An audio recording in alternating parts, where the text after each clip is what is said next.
Hello and welcome to the video on trigonometry. Trigonometry is just a study of triangles, and we look at the word trigono for triangle, the Greek root of triangle, and metri, referring back to metron, which is referring to measure. So this word, trigonometry, is referring to triangle measure. So everything we do in trigonometry ties back to the idea of measuring a triangle in some way, its angles, its side lengths, or exploring some relationship that ties back to a triangle. We can start by looking at right triangles, where we have a right triangle. That means we have a triangle with a right angle, and that also means that we have a hypotenuse and two legs. And this goes back to any introduction of the Pythagorean theorem. The right angle is right here, and in our triangle, this is a leg, and this is the leg. The legs surround the right angle, and then the longest side of the right triangle, the one across from the right angle, is called the hypotenuse. And the Pythagorean theorem tells us that the leg squared plus the leg squared equals the hypotenuse squared. And we look at this in some other videos to understand what's going on there and why that makes sense. But that is part of trigonometry as well, the Pythagorean theorem.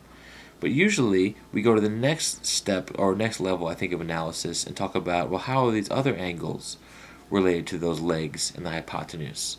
Well, it turns out that there are three functions, or I guess equations for our language right now, or functions that describe the relationship between these angles and the legs and the hypotenuse. They're called sine, cosine, and the tangent. And all these really are functions that relate the angles to a ratio of the sides. So it tells us if we have a right triangle and we know what the angle is, we can look at the ratio of the sides to understand what's happening. Or we can use the ratio to make a prediction. And sine, cosine, and tangent, we usually abbreviate them as sine without the E, cosine, COS, and tangent, TAN. And the sine of an angle, theta, the cosine of an angle, theta, and the tangent of an angle, theta, all relate to different ratios. That's how they differ from each other. They're describing different ratios. So if we have a triangle, a right triangle, they describe right triangles, and we have our right angle here, which is, this doesn't really look like a right angle, but it is for our case. And a classic right triangle is the 3, 4, 5. We know it's a right triangle because we can use the Pythagorean theorem to say 3 squared plus 4 squared equals 5 squared. And it does. 3 squared, I'll just write it down, plus 4 squared does equal 5 squared, because 9 plus 4 squared is 16, plus 9 is 25, and that equals 5 squared, which is 25. So when that happens, we have a right triangle. But the sign says if we pick one of these other angles over here, let's say we pick this one, and usually it's labeled as, with this symbol, this refers to the Greek letter theta, and it's often used to describe angles. It's not only used to describe angles, but it is often used to describe angles in trigonometry. We know in math the sine of this angle, right? So we can say that if we have a right triangle, it's equal to the ratio of the opposite side from the angle over the hypotenuse, which is the longest side. So it's equal to the opposite side from the angle over the hypotenuse. The cosine of this angle theta is different. The cosine is equal to the adjacent side, 3, over the hypotenuse. So adjacent over, that's ADJ, sorry, I'll fix that. So the cosine is not equal to the opposite of the hypotenuse, it's equal to the adjacent side. In this case, this is the adjacent side over the hypotenuse. And the hypotenuse is also adjacent to the angle, but we don't call this side adjacent. We call it the hypotenuse as a special name, so that we can't confuse it with the adjacent side. And then the tangent of this angle is equal to a different ratio, and the tangent is equal to the opposite side over the adjacent. So it's opposite over adjacent. And we'll get more into why this makes sense for these constant relationships to exist and what they mean. But we should also start, I think, with the classic mnemonic for memorizing what's happening. SOH CAH TOA. Oops, TOA. Or maybe written as SOH CAH TOA. This, I've always memorized it as SOH CAH TOA.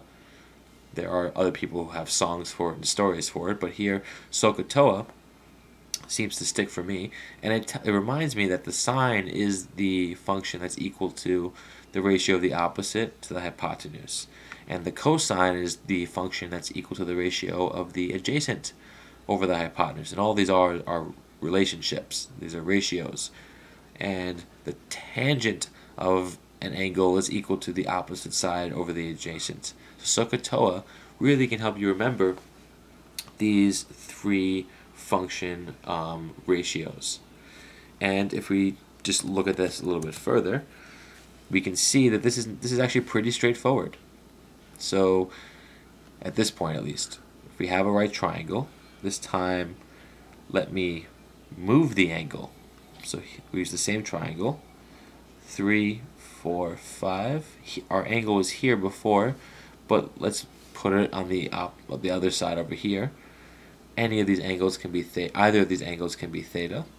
We're not referring to the right angle, although I guess we could. The sine of this theta is equal to the opposite side over the hypotenuse. Well, what's the opposite side? The opposite side, let's label it in purple, is the one's opposite from the angle. So here's the opposite. Let me use a thicker marker right there. This is the opposite side. So that's the opposite, and we're going to label that. It's opposite over the hypotenuse. So here's the hypotenuse, which is the longest side of the triangle. Let me get my line tool. It's the longest side of the triangle. I should use that before as well. So the sine is equal to the opposite over the hypotenuse. Oops, that's way too thick. The opposite over the hypotenuse. Say it one more time. And then the cosine is different. We go back to SOH CAH TOA. So SOH CAH TOA tells me and helps me remember that cosine is really equal to the adjacent side over the hypotenuse, and adjacent relative to our angle theta. So here, oops, that's not going to help us. Here's the adjacent side right here, and cosine of this angle theta right here is equal to the adjacent side over the hypotenuse. I'll put that in green, hypotenuse. And then the tangent is equal to, according to SOH CAH TOA, opposite over adjacent. So tangent of angle theta is equal to this opposite angle, opposite side length, excuse me, and that's in purple, opposite, over the adjacent side, which is we're writing in teal. So, and let's label that over here. This is our adjacent side because it's adjacent to this angle, which means kind of lying right on one of the sides of it, because an angle is made up of two rays or lines. So the adjacent side is going to be one of those lines, either this green one or this teal one. It's not going to be the green one because that's already the hypotenuse, so it needs to be the other side. This is the hypotenuse. It's the longest side of the triangle, and here we have our opposite side. And of course that changes. In our last example, it was our angle theta was here, and this was our opposite side. So the opposite adjacent are relative to our angle theta, even though the hypotenuse is not going to change. The hypotenuse has to be the longest side, and only one of the sides can be longest. So that won't change, but the opposite and adjacent are relative to where your angle theta is. So because theta is here, the side across from it is the opposite, and the side lying right next to it here on one of the rays that form the angle is the adjacent. And sometimes we can just stop by saying, well, if the sine of theta is equal to the opposite over the hypotenuse, it's equal to 3 over 5, which is the lengths of those opposite and hypotenuse sides. And the cosine is equal to 4 over 5. And the tangent is going to be equal to 3 over 4. And let's look at one more example, just to get a sense of how these ratios actually work, to set them up. This time we're going to make up a different right triangle, not a 3, 4, 5, something a little bit different. And we could use, you can generate almost any of these pretty easily, but let's just generate a random one. What if this was 5, and this was, I don't know, 7? Let's first think about what would this be right here. Well, we have to do 5 squared plus 7 squared, and that is equal to 25 plus 49, which equals 74. And we need to find the square root of that, because this is this side length squared. Remember, the Pythagorean theorem tells us a squared, 5 squared, plus b squared, 7 squared, equals the hypotenuse squared. So the hypotenuse squared is 74, and that means that the hypotenuse is the square root of 74. And the square root of 74, well, we're going to leave it as the square root of 74. It's irrational. We're just going to leave it as square root of 74 right now. You can tell it's irrational because, well, 8 times 8 is 64. So the square root of 74 has to be bigger than 8. But the 9 times 9 is 81. So the square root of 74 has to be less than 9. It's between 8 and 9. So we want to find, let's put our theta back here. So what's the sine of theta? Well, our acronym, SOH CAH TOA, which helps us remember, and I'm even writing them as fractions almost, right? That helps us remember the ratios. So sine of theta is equal to the opposite side, which is 7, over the hypotenuse, which is the square root of 74.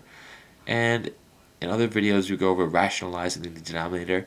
You probably don't want this radical down here.